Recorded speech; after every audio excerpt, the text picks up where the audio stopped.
So the plants did get here today. Like I mentioned, they got here way too late, and unfortunately, when that happens, we can't, we can't sell them till Saturday.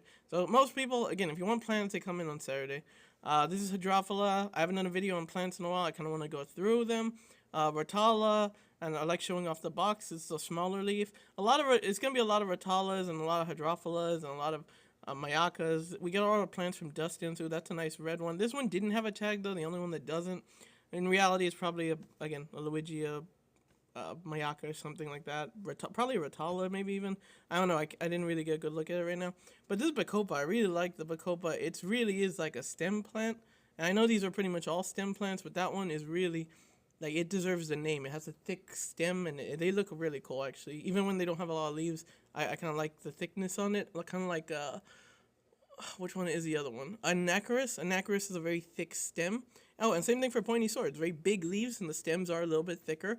And some of these are actually very small. Like, even though they're stem plants, the leaves and the stems are very thin. Like, they're thin, like almost like a bush. And look, another Hydrophila. This one has actually bigger leaves on it. So there are some smaller dwarf Hydrophilas and some larger ones. That's probably one of the bigger ones. And then, look, another Rotala. Very tiny leaf, very thin stem, you see? So thicker stems, thin stem, but they're all stem plants.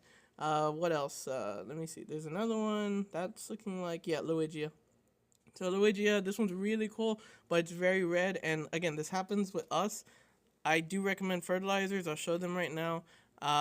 Because for the reds, at least in our water, look, another one with a little bit of red. This one doesn't get as red as the other one, but they still look really cool. So at least in our water, you don't have to listen to me, but again, it does vary per water. We do really well with the easy iron and the easy green. The easy potassium, not as much needed. Maybe maybe on some Amazons or some Anacharis. No, Alodia. No, which one? Doesn't matter. Anyway, basically just for the Amazon swords, they do benefit off of that a little bit more. Or anything that's potassium deficient, that's what the yellow one's for. But the red one, it's really good for any red plants, and the green one's for everything. And again, I really do recommend the red. You don't really need the green either if your tank is good on waste and you have a well-fed tank. But the red, if you're trying to grow red plants, I really do recommend it, at least for our water.